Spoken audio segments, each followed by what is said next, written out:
Hello friends, welcome to my YouTube channel. আজিৰ এই ভিডিঅ'ত মই বিশেষ আলোচনা কৰিম ইজিচি স্কলাৰশ্বিপৰ বিষয়ে। সকলোৱে অলৰেডি গম পায় যে ইজিচি স্কলাৰশ্বিপ এইটো অলৰেডি জুলাই মাহত আৰম্ভ হৈছে আৰু ইয়াৰ লাষ্ট ডেট হৈছে অক্টোবৰ মাহত। গতিকে নিৰ্দিষ্ট সময়ৰ আগত অনলাইনটো কৰি ল'ব আৰু ইয়াৰে ৰিনিউৱেলখিনিও নিৰ্দিষ্ট সময়ৰ আগত কৰি ল'ব। ইজিচি স্কলাৰশ্বিপ পোৱাৰ কাৰণে মিনিমাম হাই ছেকেণ্ডেৰী 70% ওপৰত থাকিব লাগিব। সেকেন্ড কথা হৈছে নিজৰ আধাৰ কাৰ্ড থাকিব লাগিব। থাৰ্ড কথা হৈছে ইনকাম চাৰ্টিফিকেট থাকিব লাগিব। এই গোটেইখিনি বস্তু অনলাইন কৰাৰ পিছত এটা অনলাইনৰ ৰিচিপ্ট ওলাব। সেইটো ৰিচিপ্ট লৈ কলেজত যাব লাগিব আৰু সেই কলেজৰ পৰা চিগনেচাৰ কৰি আনি আকৌ আহি অনলাইন কৰিব লাগিব। অনলাইন কৰাৰ পিছত যিটো ৰিচিপ্ট ওলাব সেইখিনি লৈ আকৌ কলেজত জমা দিব লাগিব। এই গোটেইখিনি প্ৰচেছ জুলাই মাহৰ পিছত জুলাই মাহৰ পৰা ষ্টাৰ্ট কৰিব পাৰে। মুঠ কথা আগষ্ট মাহত কমপ্লিট কৰিব লাগিব।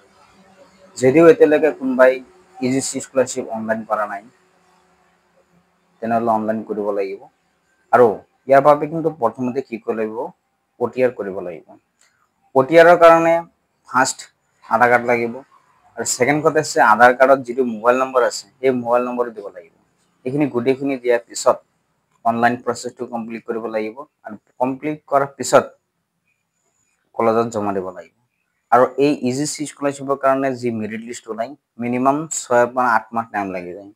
গতিকে সকলোৱে নিৰ্দিষ্ট সময়ৰ আগত অনলাইন কৰি দিব আৰু 2023 চনৰ যি মেৰিট লিষ্ট আছিল সেইটো 2024 চনত পাব্লিছ হৈছে আৰু এই পাব্লিছড ইয়াৰ যিটো মেৰিট ইয়াৰ পাৰ্চেণ্টেজ লাষ্ট 73 গৈছে। 24 চনত যিসকলে অনলাইন কৰিছিল সিহঁতৰ মেৰিট লিষ্ট 25 আগষ্ট মাহত আহিব আৰু 25 যিবিলাক অনলাইন কৰিব সিহঁতৰ মেৰিট লিষ্ট 26 আহিব। এই গোটেইখিনি প্ৰক্ৰিয়াটো যিমান পাৰে আপোনালোকে সোনকালে কৰি ল'ব আৰু ইজিচি স্কলাৰশ্বিপটো কেনেকৈ কৰিব লাগিব গোটেইখিনি প্ৰচেছ মোৰ এই ভিডিঅ'ৰ নেক্সট যিটো ভিডিঅ' আহিব তাতে আপোনালোকে পাব।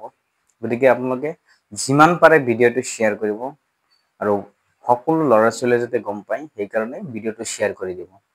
আৰু এই ইজিচি স্কলাৰশ্বিপত যদি কোনো ল'ৰা ছোৱালী কিঞ্চিত পৰিমাণে ভুল কৰে তেনেহ'লে কিন্তু এই স্কলাৰশ্বিপৰ পৰা বঞ্চিত হৈ থাকিব। যদি কাৰোবাৰ 95% আছে 85% আছে তথাপি কিন্তু নাপায় যদি অনলাইনত কিবা এটা ভুল হয়।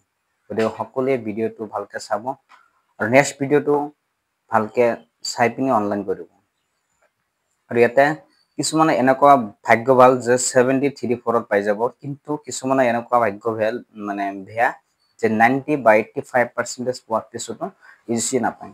আৰু এই ইজিচিৰ কাৰণে কিন্তু ডিগ্ৰীত যিহেতু 4 বছৰ সেই 4 বছৰত প্ৰত্যেক বছৰত 80,000 টকাকৈ পাব, 4 বছৰত 3,20,000 টকা পাব। গতিকে এইটো বহুতে এটা গুৰুত্বপূৰ্ণ আৰু ভাল এটা স্কলাৰশ্বিপ যিটো চেণ্ট্ৰেল ফালৰ পৰা দিয়া হয়। গতিকে আপোনালোকে যদি অনলাইন কৰিব বিচাৰিছে অতি সোনকালে কৰি ল'ব। যদি কিবা প্ৰব্লেম হয় গোটেইখিনি বস্তুৰ তথ্য আপোনালোকে মোৰ ইউটিউব চেনেলত পাই যাব। যিমান পাৰে চেনেলটো ছাবস্ক্ৰাইব কৰিব আৰু শ্বেয়াৰ কৰিব। ধন্যবাদ।